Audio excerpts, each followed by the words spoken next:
Shalom adik-adik, kita berjumpa lagi dalam renungan hari ini. Sebelumnya mari kita berdoa bersama. Bapa yang baik, kami bersyukur buat penyertaan-Mu.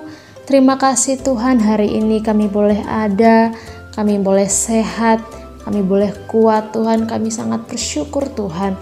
Terima kasih Bapa yang baik. Saat ini kami mau siapkan hati kami untuk mendengarkan firman-Mu. Dalam nama Tuhan Yesus kami berdoa, haleluya, amin. Adik-adik, judul renungan kita hari ini adalah bau yang harum. Renungan hari ini diambil dari Efesus pasal 5 ayat 2. Dan hiduplah di dalam kasih, sebagaimana Kristus Yesus juga telah mengasihi kamu dan telah menyerahkan dirinya untuk kita sebagai persembahan dan korban yang harum bagi Allah.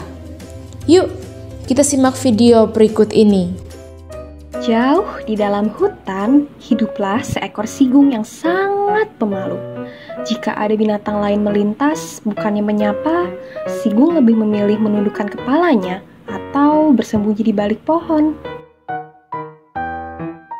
Padahal, sigung memiliki warna bulu yang indah, ekor yang cantik, dan hidung yang lucu. Tapi, sigung lebih suka menyendiri. Ketika binatang lain asyik bermain bersama, dia memilih duduk dan menonton di balik semak-semak. Sigung juga lebih memilih mencari makan di malam hari ketika teman-temannya sudah tertidur. Jadi tidak akan ada yang memerhatikannya dan dia bisa leluasa berlari lincah mengejar mangsa. Suatu kali, Sigung diundang ke pesta ulang tahun landak. Tapi Sigung memilih tidak datang. Sebenarnya Sigung bukan tidak mau datang, dia hanya malu pada teman-temannya. Tapi apa sih yang membuatnya malu sampai tidak mau bertemu siapapun? Rupanya, Sigung tidak percaya diri dengan aroma tubuhnya yang khas. Dia ingin sekali membuang kantong di bawah ekornya yang bisa menyemprotkan bau busuk dan membuat binatang lain pingsan. Sigung hanya tidak ingin menyakiti atau mengganggu teman-temannya. Sigung tak mau kejadian bersama ular terulang kembali. Saat itu, Sigung sedang asyik mencari makan dan dikagetkan oleh kehadiran ular. Sigung pun segera mengeluarkan bau tak sedap dari ekornya dan membuat ular pingsan. Sigung menyesal, dia tidak sengaja melakukan itu. Tapi bukannya minta maaf, Sigung memilih kabur dan bersembunyi di dalam sarangnya selama berhari-hari. Sejak saat itu, dia tidak mau mendekati binatang lain. Cerpelai, sahabat Sigung, tahu akan hal itu. Dia pun diam-diam meninggalkan hadiah di dalam sarang Sigung. Awalnya, Sigung ragu-ragu saat melihat kotak berpita itu, tapi karena merasa penasaran, dia pun membukanya. Wah, rupanya Cerpelai menghadiahkan sebotol parfum. Sigung lalu menyemprotkan parfum itu ke seluruh tubuhnya, dan aroma harum pun tercium. Sigung jadi percaya diri. Dia berani keluar rumah dan bermain bersama teman-temannya. Dia tidak takut dengan aroma tubuhnya yang bau. Cerpelai senang melihat Sigung kembali ceria. Teman-teman Sigung pun semakin banyak karena dia tidak memilih teman. Nah adik-adik, kasihan ya si Sigung yang tidak percaya diri karena bau badannya.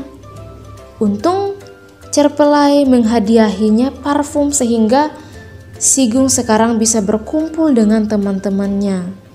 Nah, kita pun akan menyenangkan hati Tuhan jika hidup kita mengeluarkan bau yang harum. Bau yang harum adalah hidup yang menjadi berkat bagi orang lain.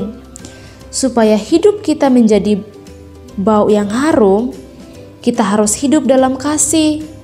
Saat kita mengasihi orang lain dengan tulus dan mengorbankan apa yang kita miliki untuk membantu orang lain, kita menjadi berkat bagi sesama.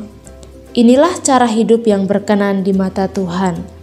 Nah, sebaliknya, kita juga bisa menjadi bau yang tidak harum, yaitu ketika kita tidak menjadi berkat bagi orang lain dengan hidup dalam kebencian dan ketidakpedulian kepada orang lain. Nah, seperti bau yang sulit untuk disembunyikan, kita pun tidak akan dapat menyimpan hal yang tidak baik. Serapat-rapatnya kita menyimpan kebusukan, suatu saat pasti akan ketahuan. Demikian juga perbuatan baik. Walau kita tidak memamerkannya kepada orang lain, perbuatan baik itu akan tetap terpancar dalam hidup kita. Yuk kita berdoa. Bapa, aku mau menjadi bau yang harum, yang menyenangkan hatimu. Tolong agar hidupku dapat menjadi berkat bagi sesama. Di dalam nama Tuhan Yesus aku berdoa, haleluya. Amin.